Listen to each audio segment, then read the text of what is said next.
We can start. Okay, so it means that we shall start. So, ladies and gentlemen, I'd like to express my utmost gratitude for your participation in the first EcoJustice conference.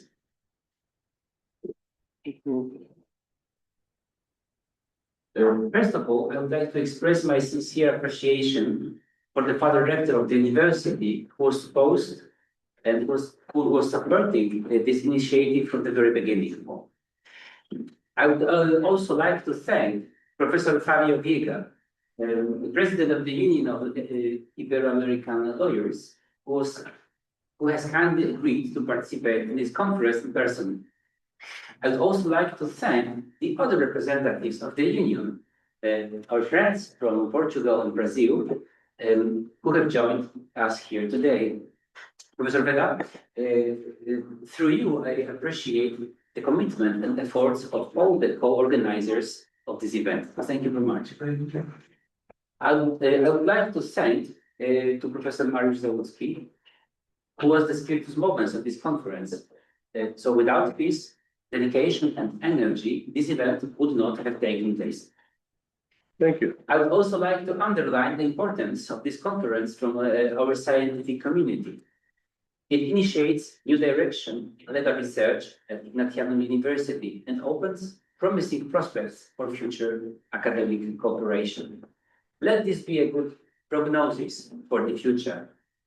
Ladies and gentlemen, I wish you having a fruitful and inspiring conference. And for now, I would like to invite here Father Rector to speak, Professor Tomasz. Thank you.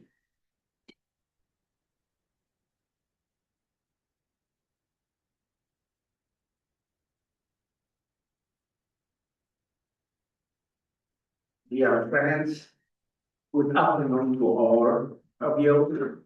I will warmly welcome you to our university. What is our university? Ignatianum is a Jesuit university, one of the 177 universities and academic institutions in the world, and one of the 28 universities in Europe. So we belong to this big family of Jesuit universities, which are run by the Society of Jesus. And I hope that this is the time we will have during this conference, the first conference, yes, will be a good opportunity to build bridges, to exchange ideas, and to look for new solutions which we have to face in the time of change which we live. Thank you very much.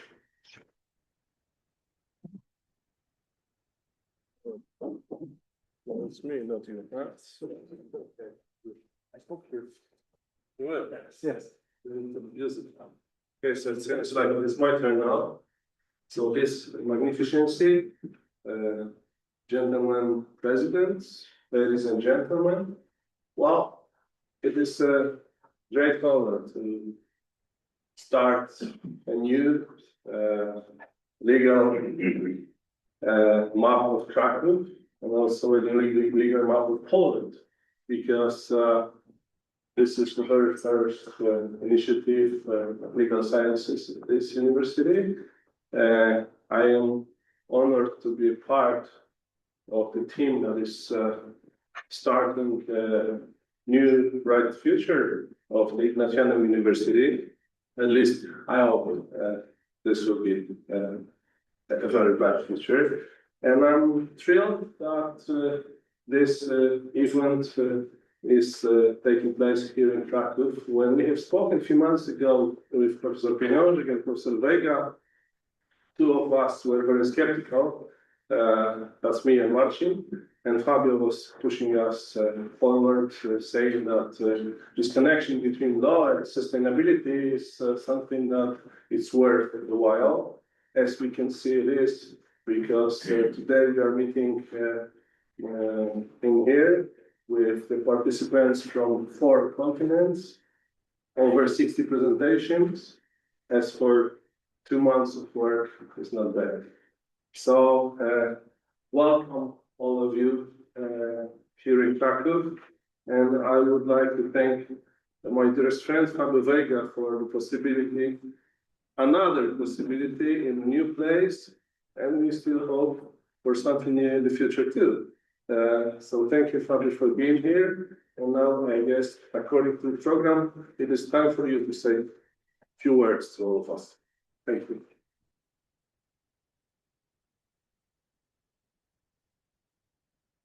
Good afternoon, my dear colleagues, my dear professor, students.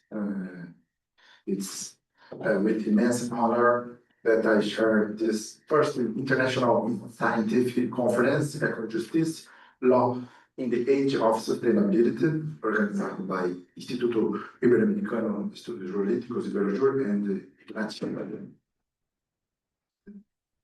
The conference takes place in an hybrid format, online and on site and in person here in Krakow. And this event will address the highly relevant and pressing issue of sustainable development from a legal perspective, while also exploring its intersection with management, economics, ecology, technology, and policy making. Despite growing attention to sustainability in academic and policy discussion, the topic is often treated as a secondary theme at international conferences. Consequently, it rarely receives the in-depth interdisciplinary exploration it demands. The aim of the conference is to fill this gap by creating a platform for comprehensive and wide-ranging discussions that bring together scholars and practitioners from diverse disciplines. The organizers believe that the complexity of sustainability issues requires precisely this type of interdisciplinary approach. An additional motivation for organizing this conference was the growing debate surrounding controversial legislative initiatives related to sustainable development within the European Union, including various directives and regulations that, while ambitious, are not always universally accepted or effectively implemented. The conference seeks to promote a broad international and interdisciplinary dialogue on future regulatory frameworks related to sustainability and area we define as eco-justice. This concept emphasizes to the need for legal tools and frameworks that better protect people and the environments they value. The findings, science, and the conclusions drawn from the conference will be published in a post-conference monograph by EcoJustice Science Press, edited in Portugal, aimed at inspiring the legal reforms and helping to optimize the legal environment for ecojustice. My thanks for the organizational committee, Professor Marcin, Pieniążek, and my colleague and friend, Professor Mariusz Załucki, for the organizing this conference. My thanks for members of the scientific committee from different universities, for example, Poland, Italy, Romania, Brazil, Portugal, Spain, Canada, and Australia. That proves the quality of the papers presented in this conference. No? Thank you all. Have an excellent seminar.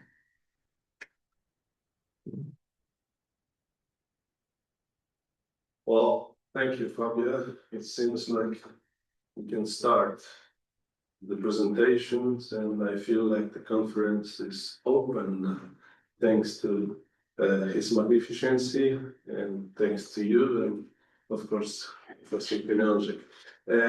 It is time to start the first plenary session. It will be run in a hybrid mode. There will be 3 speakers. We will start with Professor Royal Gardner from the Stetson University College of Law, United States of America. Then, and Roy is with us online. Then Maria Rosario Anjos from Lusofona University from Portugal will be speaking here in Krakow. And the third speaker is Professor Magdalena Bańczyk, who is fortunately also here with us. And she is a professor of Andrzej Frisch-Marzewski Krakow University and also a chief analyst in the Institute for Western Affairs in Poland. I have a small suggestion to the speakers. If they wouldn't mind speaking about 15 minutes, so we'll have some time for a discussion before our session will be finished. And I will try to convince you to obey that rule. Anyways, thank you very much. And since Professor Royal Gardner is with us, I think I can give the floor to him. Roy, welcome to Poland. Floor is yours. Thank you for sharing your presentation with us. Thank you so much. Greetings from Florida, dear colleagues. Thank you for the opportunity to participate in this interdisciplinary conference. I just want to make sure, can you hear me okay?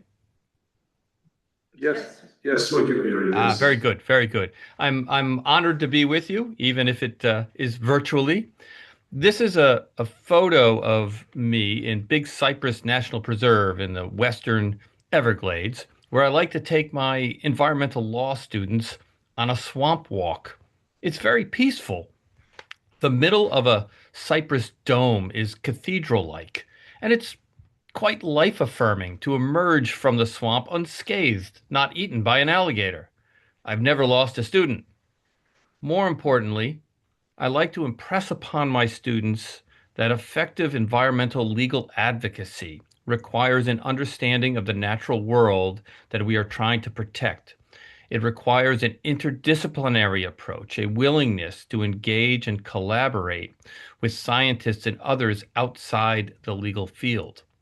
One concept of eco-justice considers the interconnectedness of social justice and environmental issues. And I think the continuing story of the non-governmental organization Friends of the Everglades illustrates this concept. And it also demonstrates that an individual, a non-lawyer working with lawyers, and a group that she established can make a positive difference at the local, national, and even international level. Before I go further, full disclosure, I am a member of the board of directors of the Friends of the Everglades. Quick orientation. The Everglades are in South Florida, in southeastern United States. Historically, the Kissimmee River would flow into Lake Okeechobee, which would then overflow its banks, creating a slow sheet flow to Florida Bay at the southern tip. The historic Everglades were teeming with biodiversity, panthers, alligators, and especially birds. As human settlements significantly encroached in the area, the water flow has been significantly modified. But we did have the foresight to establish Everglades National Park in 1947. And Everglades National Park is actually a Ramsar site, a wetland of international importance. It was one of the first that the United States designated. And it's also now the subject of the world's largest wetland restoration effort. $6 billion have been spent already in a project that may cost as much as $23 billion to try to establish the water flow regime back to the park. One of the early advocates for Everglades National Park was Marjorie Stoneman Douglas. She was a journalist, author, and environmental activist.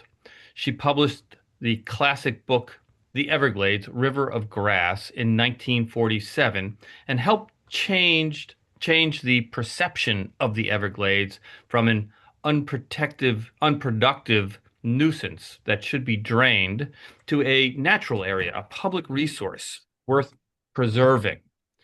Her book opened by saying that there are no other Everglades in the world. In the late 1960s, however, the Everglades and Everglades National Park were under threat. The world's largest jet port was proposed to be built south of Lake Okeechobee, just north of Everglades National Park. Such a massive project would have a devastating impact on the Everglades, its biodiversity, and the Native Americans, the Miccosukee, who lived there. At the time, there were no federal or national environmental laws of note, and the project steamed ahead. At this point, Marjorie Stoneman Douglas was 79 years old, and she was approached and asked to issue a ringing denunciation of the jetport to the media. In her autobiography, she recounts that she said no one would particularly care about her opinion on such matters, and that such things are more effective if they come from organizations. So then she was asked, well, why don't you start an organization? And she's 79 at this point, but she visits the jetport site, she thinks about it, and she establishes Friends of the Everglades. Anybody could join for $1 initially. And in a year, Friends of the Everglades had 500 members, and in 2 years, more than 1,000 members. And it was established specifically to fight the jetport project. The public opposition to the proposed jetport in the Everglades led to the United States government agreeing to study the likely environmental impacts of the project. And so the report that was issued is viewed as the first environmental impact assessment, or environmental impact statement, as we call it in the United States, by the U.S. government. And this document considered the threats to the ecosystem, including wildlife and water quality, and threats to people, including the Miccosukee tribe of Indians. The report concluded that the project would inexorably destroy the Everglades ecosystem. And then something remarkable happened. The government actually considered the report and considered the environmental impacts that would occur and decided not to proceed with the project. And so the jetport project was abandoned. Only a single runway had been constructed, but it was decided not to proceed any further. Additionally, the momentum led to the establishment of the Big Cypress National Preserve in the Western Everglades. This is a protected area similar to a national park. It also led to the enactment of the National Environmental Policy Act of 1969, which requires environmental impact assessments for proposed federal actions. It requires informed decision-making, which is a key to any type of sustainable development. And as you know, the value of this law, the National Environmental Policy Act, was actually the first of the major federal environmental laws in the United States, and it was then followed by the Clean Air Act, the Clean Water Act, and the Endangered Species Act. And the value, as you know, of environmental impact assessments has been recognized internationally in, for example, the 1972 Stockholm Declaration and the ESPO Convention. Others. So great, a success story. Jumping ahead, however, jumping ahead 5 decades, on the very site of the proposed jetport, we have a new threat to the Everglades: the construction of a detention facility for undocumented immigrants known as Alligator Alcatraz. As you may know, Alcatraz Island was home to a federal prison off the coast of California in the western United States. It had the reputation as a harsh place from which no prisoner had ever successfully escaped. Alcatraz Island is now actually a national park with over 1 million visitors a year. But for some inexplicable reason, President Trump mused about it as potentially being reopened as a prison. Ultimately, that idea was deemed to be too expensive and not practicable, and so was set aside. But with this background in mind, perhaps to curry the favor of President Trump, the state of Florida came up with an idea: acquire the old jetport site, which had the one legacy runway that had only been used for training purposes, and then use that site as a mass detention facility for undocumented immigrants. This led to immediate protests. Among the hundreds who protested the next day was Miccosukee elder Betty Osceola. Despite concerns about the environmental impact of creating a detention facility that would house 5,000 individuals in the middle of the Everglades, the state of Florida declared an emergency and started construction. Friends of the Everglades immediately called on the governor to kill the project. When he did not, 4 days later, Friends of the Everglades filed a lawsuit to stop the project, invoking, quite appropriately, the National Environmental Policy Act, because the federal government was funding this project and had done no environmental studies at all. Nothing. Note that there is other litigation involving Alligator Alcatraz pertaining to how the detainees are treated and their access to attorneys, but the lawsuit brought by the Friends of the Everglades focused exclusively on the environmental impacts. The first detainees arrived on July 22nd. July 2nd, and Big Cypress, which is to the west, is designated as an international dark sky park. But the lights from the facility were visible from more than 15 miles away. A few weeks later, the Miccosukee tribe, Native American tribe, intervened in the Friends of the Everglades lawsuit. They were concerned that they were going to lose access to trails for hunting and other activities. And so Friends of the Everglades and the Miccosukee asked the court for a preliminary injunction to close down the facility because of the failure to consider environmental impacts. After several rounds of hearings, the U.S. District Court, the trial court, issued a preliminary injunction, issued an order to the state of Florida and the federal government to halt construction, to stop bringing new detainees, and to begin winding down operations. And this order was based on the concern about environmental impacts and the violation of the National Environmental Policy Act, the failure to do proper environmental studies. The trial court found that the government had ignored the impacts to wetlands, the light pollution, the impact on water quality, as well as the interference with the Miccosukee tribe's access to land. So initially, very good news, and there was much coverage in the media, and you can see in the New York Times headline in the bottom right corner.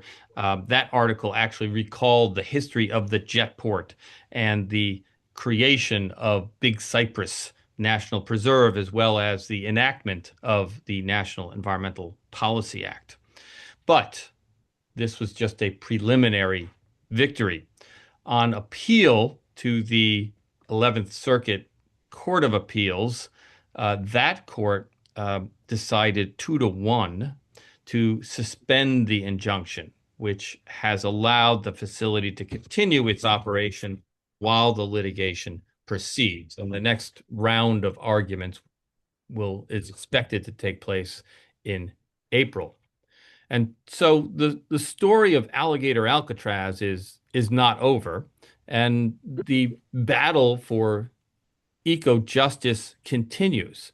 After the initial win, the setback in the appellate court might discourage some of us, but it's instructive to recall the words of Marjorie Stoneman Douglas, who said, do your part to inform and stimulate the public to join your action. It's okay to be depressed, discouraged, and disappointed at failure and the disheartening effects of ignorance, greed, corruption, and bad politics, but never give up. And if there is to be eco-justice in the age of sustainability, that's a message I think that is appropriate for our students, as we see some of my students and myself enjoying a swamp walk in Big Cypress National Preserve, which exists today in part because of the efforts of Marjorie Stoneman Douglas and the Friends of the Everglades to stop the environmentally damaging jet port. So thank you very much for the opportunity to be with you, and I look forward to discussion.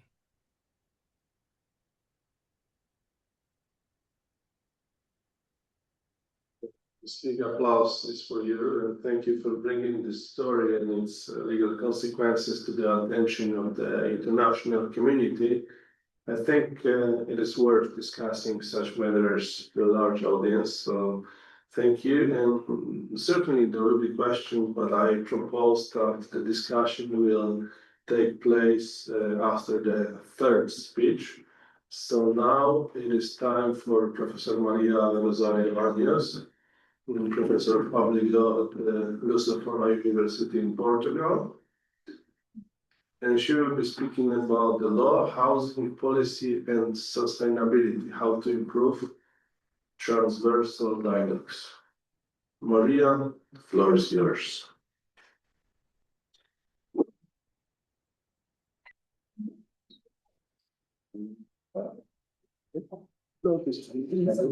Sure.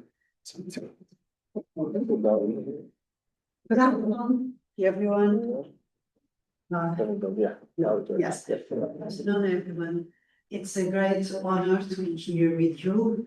My first words is to thank to this wonderful university in the person of Father Rector. It's a great pleasure to be with you.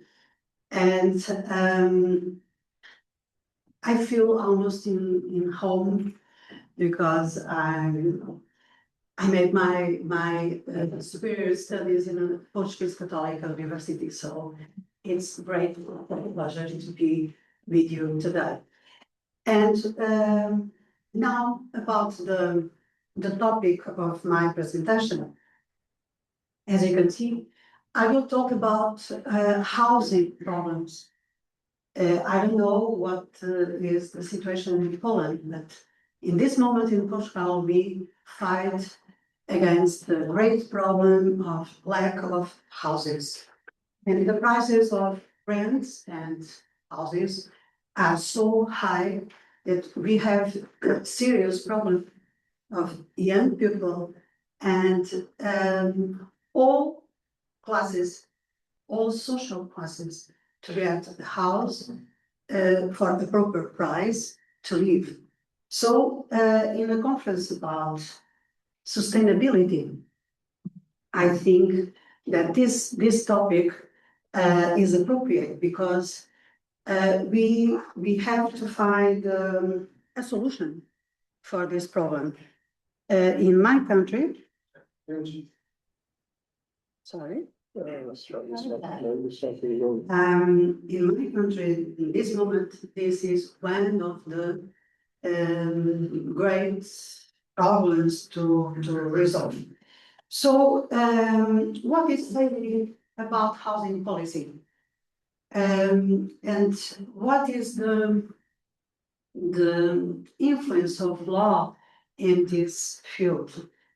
Of course, we have urban law, as probably Poland and all the other countries have, and the problems of sustainability are connected with all public policies, so with housing policy as well.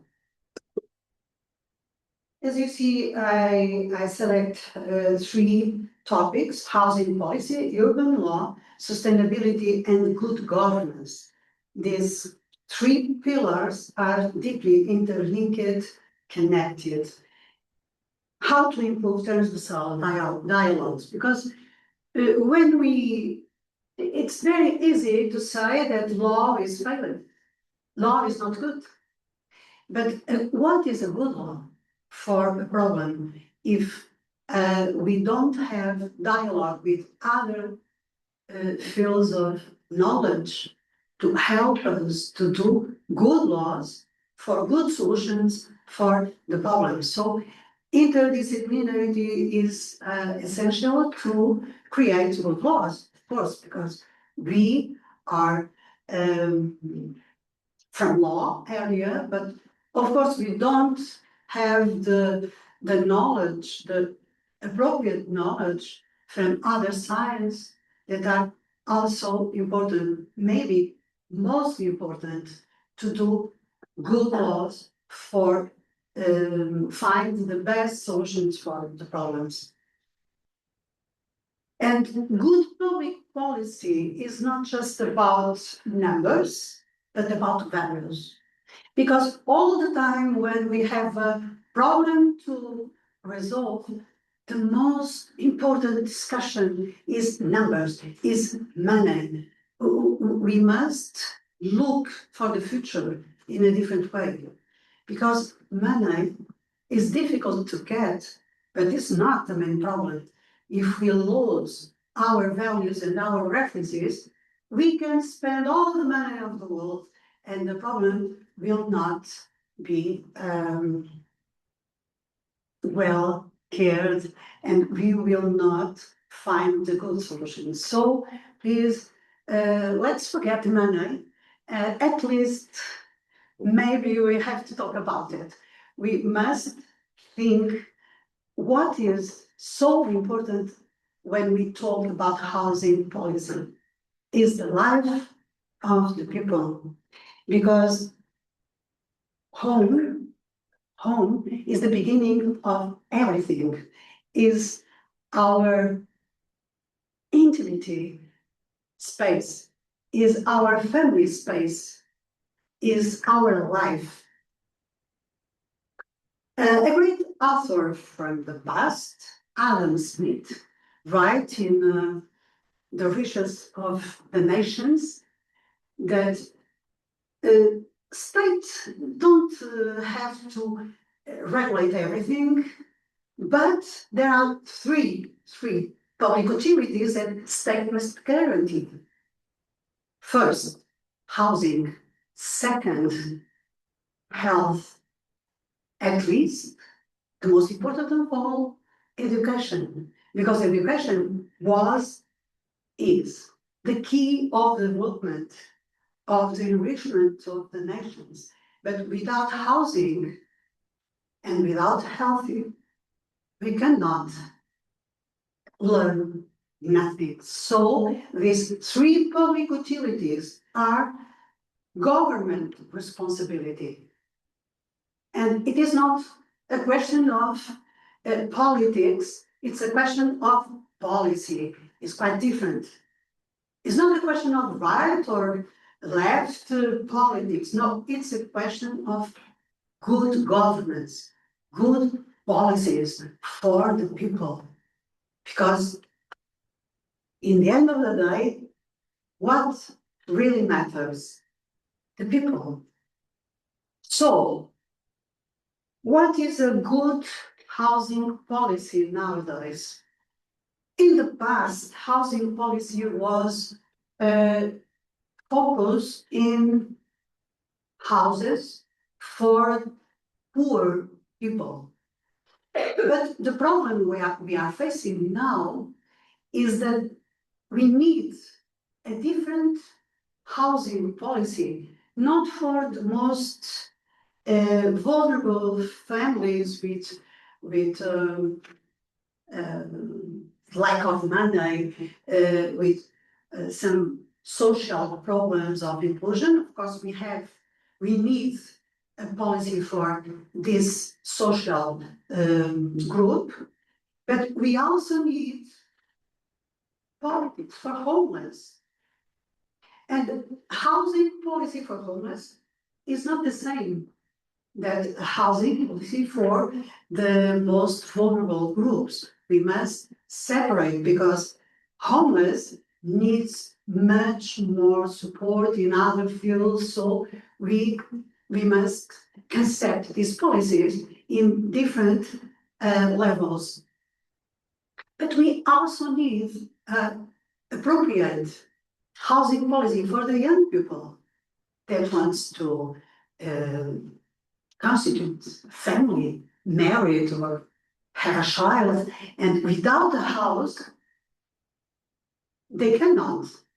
And Europe have a serious problem with that. We also need an appropriate policy for the middle class. The middle class are poor, much more poor than ever. In some of our countries, we talk about middle class, but if we do a simple investigation or a research, maybe in some of our countries, the middle class does not exist. Because we get poor and poor and poor all over the last 30 years. This is a fact we must face, and we must find appropriate policy, housing policy for this group, and at least the vulnerable senior people. Some of them with good income, with money, most of them without money enough to support all costs of the last days of their life. When we thought about all of this, we must understand that the problem is serious, and we must find different levels of policy, housing policies for all these groups. And why it matters? Well, because people matters. If not, what are we doing with our world? Shapes economic structure and society priorities. I think we are loose of mind in the last years. Our priorities are not the best priorities. We must put people first in all plans. This is essential for surviving, for sustainability of our societies, and in the future, I must say, in tomorrow. Okay, the future is now and tomorrow. So what are we doing about it? Government spending and taxation and loans must put people utilities in first. And housing shall be the priority for all, because it's in housing that everything begins, and one day everything stops. Fine, that's it. So this important topic, incorporating sustainability questions, because we must, of course, understand that good policies have costs, and corporations have expectations of profits, of gains, but we must understand that law here is very important, because if we define urban law with some kind of transparency and above all knowledge, we can regulate, not too much. I don't advocate regulation in everywhere about everything. No, let's regulate where and that kind of things that we must really regulate. The other things will happen naturally. Law can, for instance, introduce a condition to allow construction of a new building if the owner puts some of the properties to middle class, to some vulnerable groups, not only speculation in housing as we have in this moment. Okay, so law is important in that, and the time is always our enemy. Fiscal policy on housing is very important. In Portugal, if you buy a house, you pay in that moment 5 taxes. Okay, 5. I would like to explain, but I have no time. 5 taxes, 2 minutes, to buy a house. So let's finish with that. If you buy house with high price, of course, pay your tax. But for middle class, for the most vulnerable, of course, we should not tax at all. And tax law can find good solutions for that. Costs for company, of course, there are some of them, because if we impose some kind of sustainability topics, of course, the cost is higher, but the social gains are very important. So let's think in a different way, because our mission in this world is to contribute for a better society. It's not for nothing of this is about money. It's about people. It's about the future. It's about a better society. And of course, we have the EI. This would be another conversation, because the risks are Next year. yes. Next year, next conference. Let me finish with a fundamental idea, because I think in housing policy and in all other public policies as well, we must find the rule of good governance. Don't think about yourselves. Think a little about the others, because if my neighbor lives well, I will be much more happy. And if we think about the others, I think we could make better laws more appropriate to the social gains. And for finish, fighting corruption, because this is this is a disease of our time. And good governance is the opposite of governance that put first money, second money, third money. Where are the public service? Where are the public interests? Where are your mission about the welfare, the well-being of all of you? So let's finish. Thank you all for your passions, for listening to me, and with this idea, the good governance. We must fight for a good governance in all countries, Poland, Portugal, and so on. Thank you very much.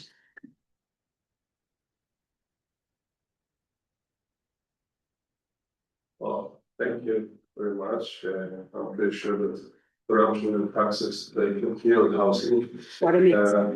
Yeah, but housing is significant in many countries, that's the truth, but home ownership is increasingly becoming something of a rarity or maybe a luxury. Yeah. So the younger generations face a difficult future. Certainly, this is true of the Ukraine, which Professor Bańczyk will discuss.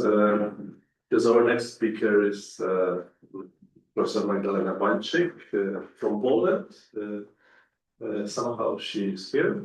From the Andrzej Friedrich Krakow University, and also chief analyst in the Institute of Western Affairs, that is located in Poznan.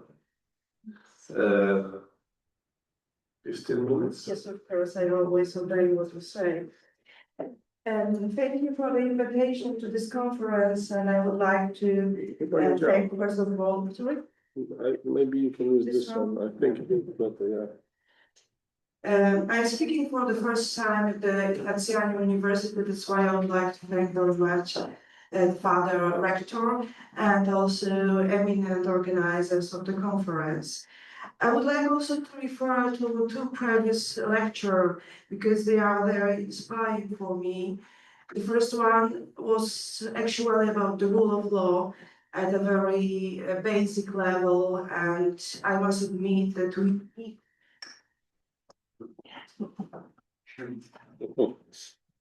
I'm sorry. that we need definitely this level of rule of law both at Polish level and also at the European level for many reasons.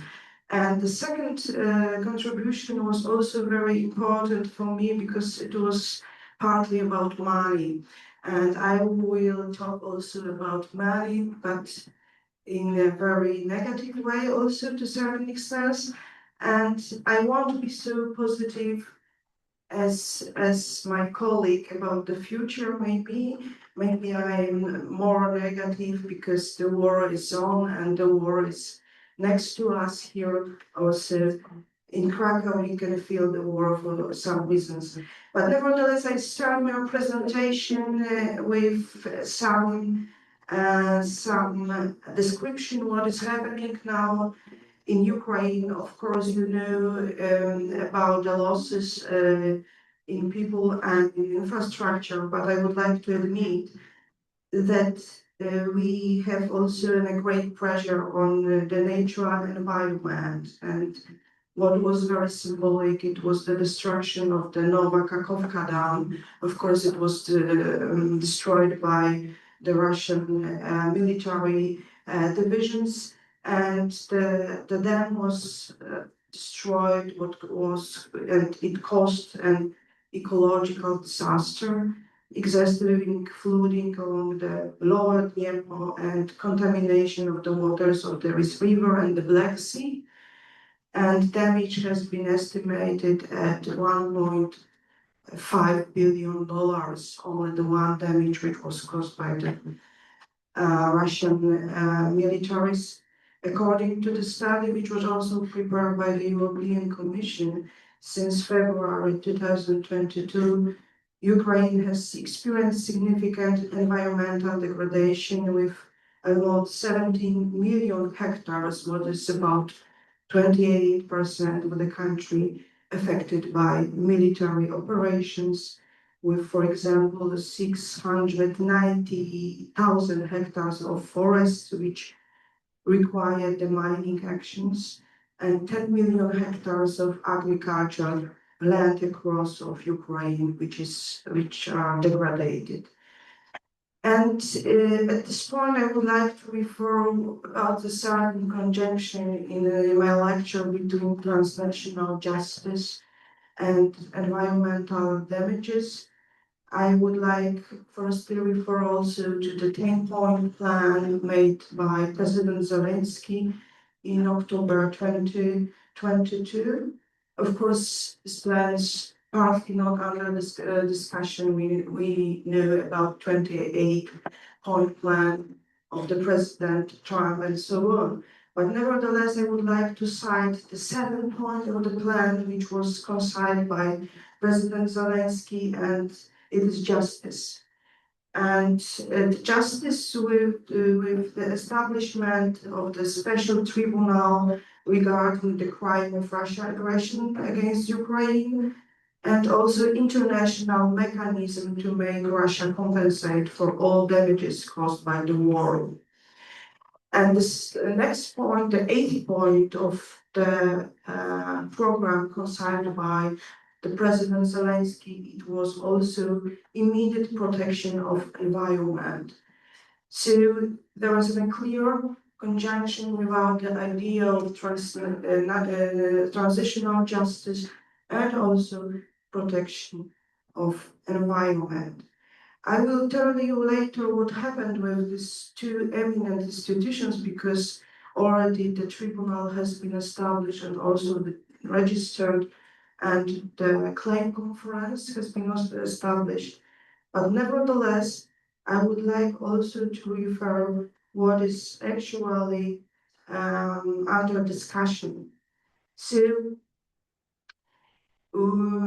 during my meeting with lawyers from the Central Europe this year in October 2025, we are just discussing the question if international law is completely helpless when facing the Russian aggression. And it was very interesting to talk with people who are very deeply engaged in the process of managing the conflict at the level of international law from Ukraine, from Lithuania, Estland, but also from the Netherlands and Belgium. And we have actually two attitudes. The first one, I'm just talking about the views I heard in Vilnius in October. First view is the public international law as such is not powerless. It is the decision of politicians, or more precisely the absence, to create this impression. And I must admit that we discussed also the question of the seizure of frozen in Russian assets, and all the experts gathered in Vilnius today, they told, if you violate international law, your assets will be taken away.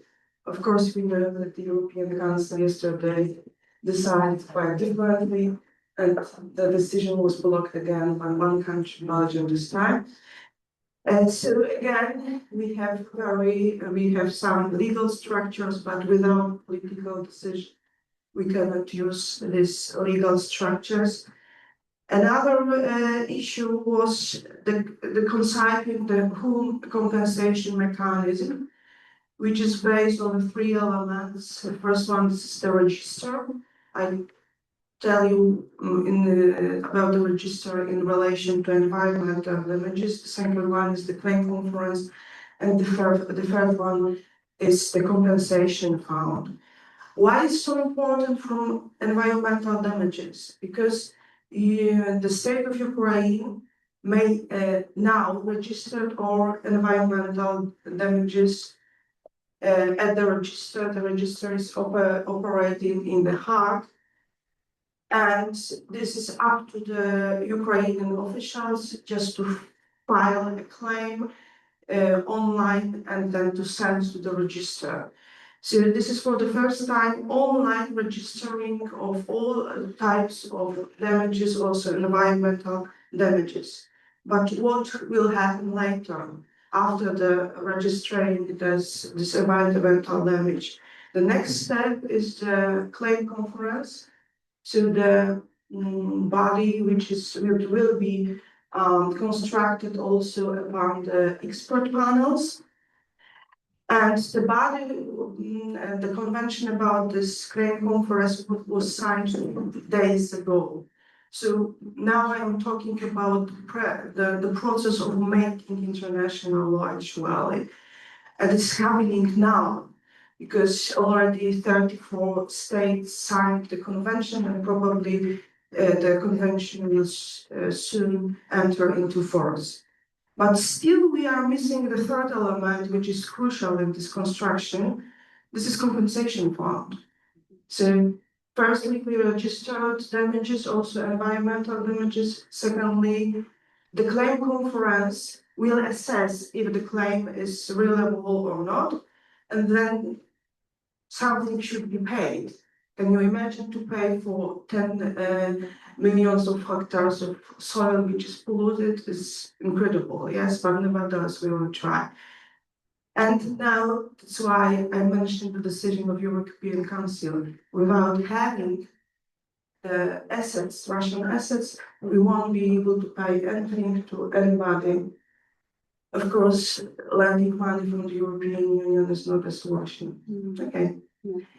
So what we really lack is the political decision at the level of material responsibility for damages caused by the Russian aggression.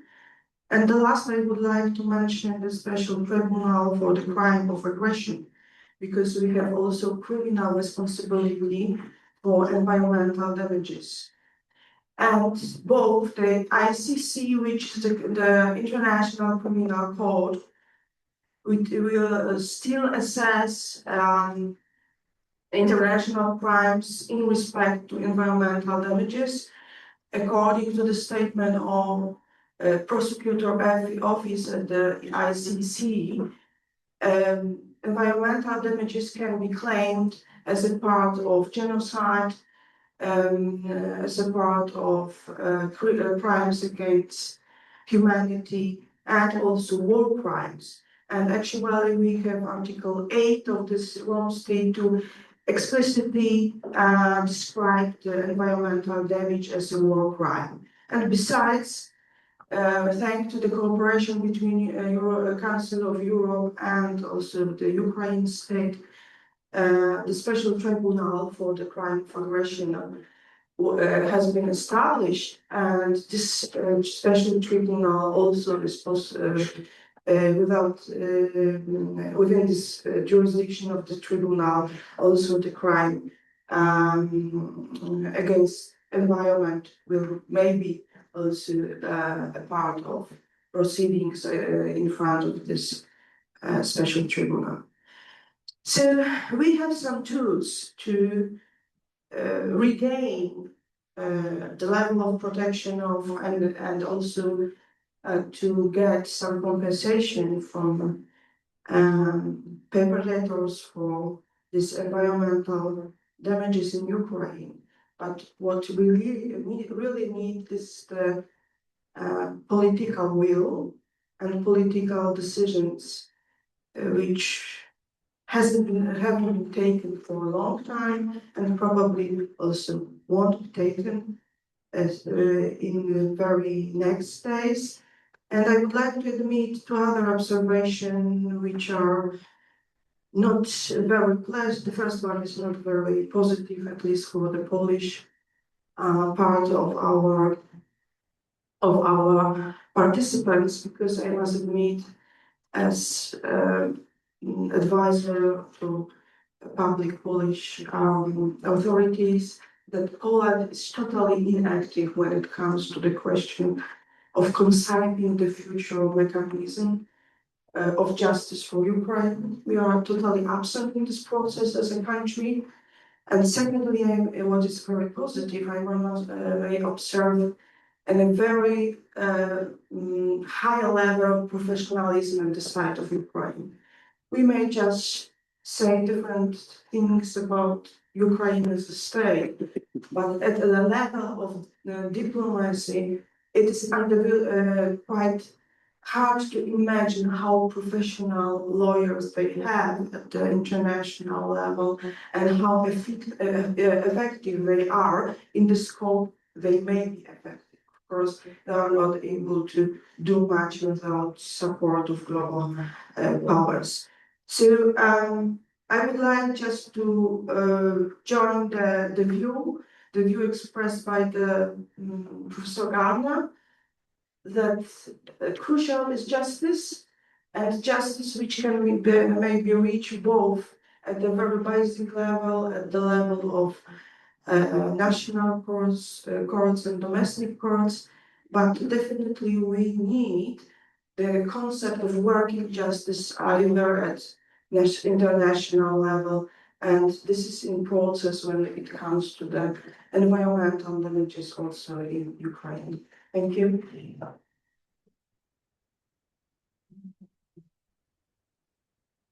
Thank you very much for a very interesting presentation. Actually, all the three presentations were very inspiring, and they all fit into very brave subject of eco-justice. We have some few minutes for maybe a small discussion. Yes, I counted on you, Professor Xavier from the University of Salamanca. Maybe you can come over here and take the mic, so also the participants from the internet will be able to see you first and then hear you. It's a good answer to this university. I'm a beautiful guy, so thank you very much. Congratulations to the organization of this fantastic seminar and international convention, and for the choosing of this theme. I congratulate also the lecturer for receiving us and you for the brightness of your lectures. My first and only question, because we have few time, it will be for the farthest of the professors, our dear Professor Royal Gardner from Stetson University in USA, the College of Law. I think you are hearing me. We in Portugal and in Spain are aware of the Everglades, and from TV series, from documentaries. The question I have for you, dear Professor Royal Gardner, is what do you think should be the environmental public policy of USA concerning national parks? Because besides beautiful and very interesting for families, for gatherings, for everything, they are libraries of world science. So what are your take on that? Thank you very much. And I give to the table again. Roy, I think the question was to you. I hope you can hear us. Yes, thank you. Thank you so much for your kind comments and question. And I think that the national park system in the United States is one of our crown jewels. And it is I have always been very impressed with the dedication of the government employees who protect these areas and who also introduce these areas to the many visitors. So there are a number of challenges with respect to our national park system currently. One of them is just a general reduction in terms of the government employees. And that is something that I hope will be remedied soon. But despite the political divisions that we have in our country at the moment, there is a consensus that our national parks are a treasure, not only for the current generations but also for the future generations. And so, but to maintain that requires good governance, as one of the points that Professor Anjos emphasized, and so I hope that we'll continue in that path soon. Thank you. Thank you very much. Thank you very much. We have the time for maybe another question. There's yes, of course. Thank you. I have a question also to Professor Gardner, because you have cited the one case, you are just describing one case, but what is the general tendency of the jurisprudence in the United States when it comes to the question of protection of environment? You may just tell us what is the tendency if the in all the cases, the decisions are so.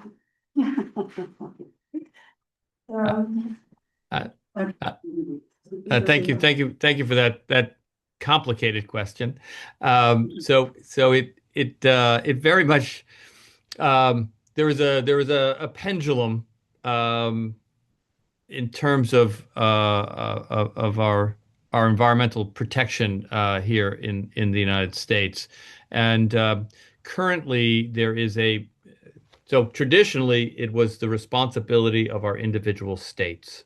Because the states did not do a very good job, the federal government moved in to help in the 1970s. And so the pendulum, however, now is swinging back through a series of Supreme Court decisions and legislation to make the states primarily responsible for these environmental matters. So I think that there is a consensus in the United States about the need to protect the environment, but there is disagreement about what level of government should be doing that. And I also just want to make one point about or try to add to your excellent presentation to note that the Ramsar Convention on Wetlands has been studying and considering the impacts of of Russian aggression on Ukrainian wetlands, and so has adopted a couple of resolutions with respect to that. And as a result, actually, the Russian Federation has decided to depart the convention. That's the first party to actually leave the Ramsar Convention, but the parties have called upon the Ramsar Secretariat to continue to study and assess the environmental impacts in Ukraine, which I think is a good thing. Thank you. Thank you for an interesting explanation. I think, would you like to see what mentioned in whether would you like to give some answer or some the idea he has mentioned? We can leave that to the maybe a book that will be prepared after the conference, because it seems like it is the time to close this session. So I am very sorry not to let further questions, but we will see what the future will bring, because for the participants that want to publish a book, there will be a book after the conference. I think we will be waiting for the papers until the end of January. But Professor Veiga will give you the details later. So thank you very much. It was my privilege to be the host of this first session, and I'm truly deeply honored and also very happy, because this session was very interesting and I have learned a little bit more than I had expected, because we didn't have much time. I believe that all of these presentations are worth further exploring, and we'll certainly do that in the future. So thank you very much. Now it is time for the second plenary session, which will be held also here. And I can give the floor to Professor Fábio Veiga, who will be the moderator of that second session, which will be also held in hybrid mode. Mamy jakiś problem z tym wyświetlaniem.